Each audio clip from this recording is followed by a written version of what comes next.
ওকে, আসসালামু আলাইকুম ভাইজান, কি অবস্থা, ভালো আছেন? ওয়ালাইকুম সালাম রাহমাতুল্লাহ, আলহামদুলিল্লাহ ভাইয়া অনেক ভালো আছি। আপনি তো ক্রোয়েশিয়াতে আছেন তাই না? জি। জাগ্রেব শহরে।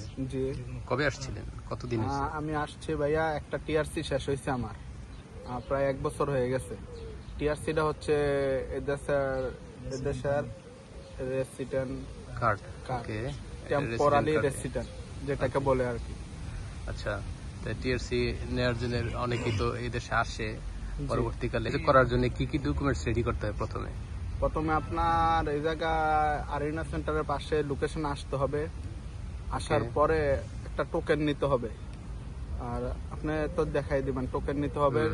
টোকেন নেওয়ার কারো যদি ছবি না থাকে, ঠিক আছে, ছবি তুলে নিতে হবে। ইমার্জেন্সি ছবি লাগবে, অনেকে এই জায়গায় ভুল করে ছবি না নিয়ে চলে আসে।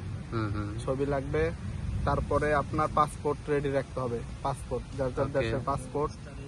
তারপরে হচ্ছে আপনার ওই যে এটার নাম কি আমার মনে হচ্ছে না,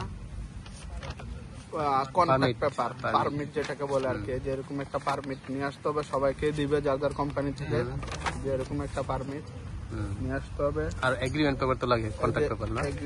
কন্ট্রাক্ট পেপার একটা আছে, এগ্রিমেন্ট পেপার, এটা হচ্ছে এটাও লাগবে। ওকে, ঠিক আছে। তারপরে আপনার তারপরের ধাপ হচ্ছে আসার পরে ছবি তোলার পরে আপনার 71 ইউরো পে করতে হবে, ব্যাংক ড্রাফ করতে হবে। পোস্টটা এর আগে মনে হয় কিছু প্রসেসিং আছে, ফর্মটা ফিল আপ করতে হয়, যে একটা কাগজ নিতে হয়, ফর্ম ফিল আপ করতে হবে।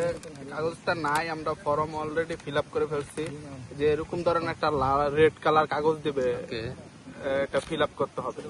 ফিল আপ করার পরে আপনার 71 ইউরো পে করতে হবে পোস্টার ভিতরে যে। আচ্ছা আচ্ছা, পোস্ট অফিসে। তারপরে আপনাকে এরকম একটা কাগজ দিবে ওরা, দেওয়ার পরে আপনি চলে আসবেন। এই যে এরকম ধরনের দুটা টোকেন দিবে আপনাকে, এই যে আমি দেখাচ্ছি, টিকিট স্ট্যাম্প। ঠিক আছে, স্ট্যাম্প দিবে 71 ইউরো। এই যে এটা হচ্ছে 50 ইউরো, যে দেখা যাচ্ছে। আর এটা হচ্ছে 20 ইউরো। এটা 50 সেন্টস আর 20 ইউরো, যে মোট 1 ইউরো মেবি আদার ট্যাক্স, 71 ইউরো মোট টোটালি এটা পে করতে হবে। এবং এগুলো ইমার্জেন্সি সাথে রাখতে। 71 কেন? অনেকেই তো দেখি 30 ইউরো দিয়ে করে, কারণ কি? জি, এটা হচ্ছে আপনার 30 ইউরো, যেটা 30 ইউরো আছে, আবার 27 আছে, 26 আছে। ওটা হচ্ছে আপনার 1 মাস, মেবি 1 মাসের ভিতরে পাইবেন ফিঙ্গার দেওয়ার পরে কাট, টিআরসি কাট। আর যদি আপনি 71 ইউরো পে করেন, এটা 3 দিন মেবি 4 দিনের ভিতরে আপনাকে দিয়ে দিবে, দিয়ে দিবে। এটা হচ্ছে 71 ইউরো। ওকে, এটা হচ্ছে প্রসেসিং। আর এগুলো কি করতে হবে, মানে কোন জায়গা থেকে নিতে হয়? 71 পে করবেন কই? এটা পোস্টার ভিতরে, যে দিকে পোস্টটা আছে, ওকে, এই যে দিকে হলুদ কালার পোস্টটা আছে, পোস্টার থেকে ওকে, টোকেন নিয়ে আসবেন। আসার পরে আপনার সিরিয়াল নাম্বার আসবে। ভিতরে পেমেন্ট কেমনে, ক্যাশ বা কার্ড, কোনটা? আপনি ক্যাশও দিতে পারবেন, কার্ডও দিতে পারবেন, এটা আপনার ইচ্ছা, যে কোনো ইয়াতে দিতে পারবেন। তারপর ওই জায়গা থেকে আসার পরে এই যে আমাদের টোকেন, প্রথমে টোকেন নিতে হবে। আসে আপনি যদি টোকেন দেরি করে নেন, লেট করে ফেলেন, তাহলে আপনার সিরিয়াল অনেক পরে পড়বে, মেবি 2 ঘন্টা, 3 ঘন্টা, 4 ঘন্টা। এখন আপনি কতজনের পেছনে আছেন? এখন আমি অনেক পেছনে আছি, 150, মানে অনেক দেরি লাগবে আমার। আমি লেট করে চলে আসছি, এর জন্য আমার অনেক। ঠিক আছে, এটা কোথায় যেখানে ঢুকবেন ফিঙ্গারের জন্য? ঢুকবো এই যে ওই পাশে, যে পাশে আপনি টোকেন নিতে হবে। ওই জায়গায় সিস্টেম করা আছে, টোকেনের কম্পিউটার সিস্টেম। ওই জায়গায় যাই আপনি টাচ করলে টোকেন চলে আসবে। যে এরকম ধরনের টোকেন নেবেন, এন লেখা থাকবে, আর অন্যান্য ধরনের আছে। এই জায়গায় আসলে আপনারা বুঝতে পারবেন, কাউকে জিজ্ঞাসা করলেও বলে দেবে, সমস্যা নেই। এনটাই মনে হয় বেটার, এনটাই বেটার, এটা আমাদের জন্য, যারা টিআরসি জন্য বা এরকম ধরনের কাজ করে এদের জন্য আর কি বিষয়। ভিতর থেকে ডেট দিয়ে দিবে নাকি? ভিতর থেকে যে বলে দিবে, আপনি জিজ্ঞাসা করবেন ভিতরে যে আমি কখন আসবো টিআরসি নেওয়ার জন্য। তো ওরা আপনাকে মেবি একটা টাইম বলে দিবে, যে 3 দিন, 3 ডে, 4 ডে পরে আসার জন্য। আপনি তো পুরান মানে আগে একটা শেষ করছেন, এখন নতুন করে করতে গেলে মানে আপনার টিআরসি কি ওদের কাছে জমা দিতে হয়, নাকি কোন সময় টিআরসি জমা দিতে হয়? পুরাতন টিআরসিটা আপনি যখন ফিঙ্গার দিবেন, ফিঙ্গার দেওয়ার সময় পুরাতন টিআরসিটা দিয়ে দিবেন। ফিঙ্গার দেওয়ার সময়? জি, দেওয়ার পরে ওরা এটাকে দেওয়ার সময় নাকি টিআরসি নেওয়ার সময়? কোন সময় দিতে হয়? আপনি যখন ফিঙ্গার দিবেন, ফিঙ্গার দেওয়ার সময়, ফিঙ্গার দেওয়ার আগেই টিআরসি নিয়ে নিবে ওরা। নেওয়ার পরে ওটা ওরা এন্ট্রি করবে আপনার পুরাতন টিআরসি নিয়ে। এন্ট্রি করার পরে আপনাকে যখন নতুন টিআরসি দিবে, এর আগে টিআরসি এটাকে লস করে দিবে, একটা মানে ফুটা করে দিবে আর কি, যেন এটা ব্যবহার করতে না পারেন। তারপর আপনার হাতে নতুন টিআরসি ওরা দিয়ে দিবে।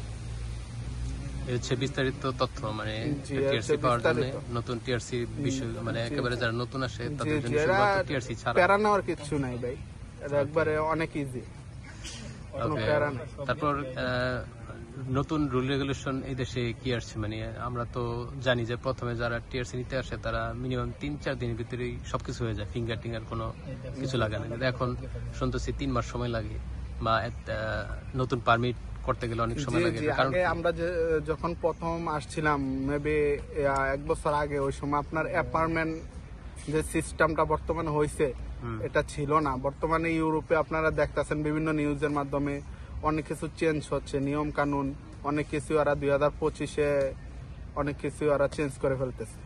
তো আচ্ছা। এবারও একটা চেঞ্জ হয়েছে, মেবি মার্চের দিকে নিয়মটা চালু হয়েছে, অ্যাপার্টমেন্ট নেওয়া লাগে, এর জন্য লেট হচ্ছে আর কি। ওকে, আমরা প্রায় 1 মাস বসেছিলাম এই অ্যাপার্টমেন্ট নেওয়ার জন্য। আগে হইলে আমরা 1 মাস আগেই পেয়ে যেতাম।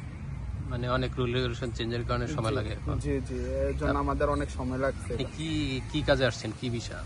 আমি আসছে ট্যাক্সিতে ভাইয়া। ট্যাক্সিতে, মানে অনলাইন ট্যাক্সি? জি, অনলাইন ট্যাক্সি, বোল্ট ব্যবহার করে আমরা। এখন যদি আপনি চেষ্টা করেন যে অন্য কোম্পানিতে যাবেন, এর নিয়ম কানুন গুলা কি? যদি অন্য কোম্পানি ট্রান্সফার হইতে অন্য চান, কোম্পানি গেলে ইউরোপ কোনো বাধ্যবাধকতা আছে? কোম্পানি নিষেধাজ্ঞা আছে? ভাই, কোম্পানির বাধ্যবাধকতা নাই আপনার। তবে ইউরোপ তো আমরা আসছি ইজির জন্য, যে যখন যেখানে মন চায় কাজ করতে পারবো। তাও আপনি যাওয়ার আগে কোম্পানিকে 15 দিন আগে মেবি কোম্পানিকে জানাইতে হবে বিষয়টা। জানাই রাখলে এটা ভালো। আপনি তো যেতে পারবেন, সমস্যা নাই, না জানাইও যাইতে পারবেন, কিন্তু জানাই রাখলে ভালো।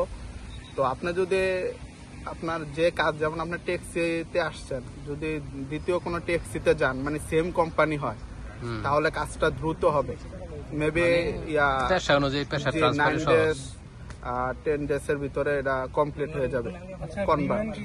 আর যদি আপনি অন্য কোম্পানিতে যান, যেমন আপনি বর্তমানে ট্যাক্সি চালাচ্ছেন, দ্বিতীয়বার যাবেন আপনি, যেমন কোন এদিকে কনজুম আছে, বিভিন্ন দোকান আছে, এসব কাজে যদি আপনি যান, তাহলে ওই সময়ের জন্য আপনার অনেক দিন লেট হয়। প্রায় অনেকে 3 মাস বসে থাকতে হয়, 2 মাস বসে থাকতে হয়, এরকম সময় লাগে আর কি। মানে যার যার নির্ধারিত পেশার বাইরে অন্য পেশাতে ঢুকতে গেলে পারমিটটা হইতে অনেক সময়ের ব্যাপার অনেক হয়। সময় লাগে। আর পেশা টু পেশা চেঞ্জ হইলে দ্রুত হয়। দ্রুত হয়, 4 দিনও হয়ে যায়, 5 দিন 10 দিনও হয়ে যায়, যদি পেশা টু পেশা হয়।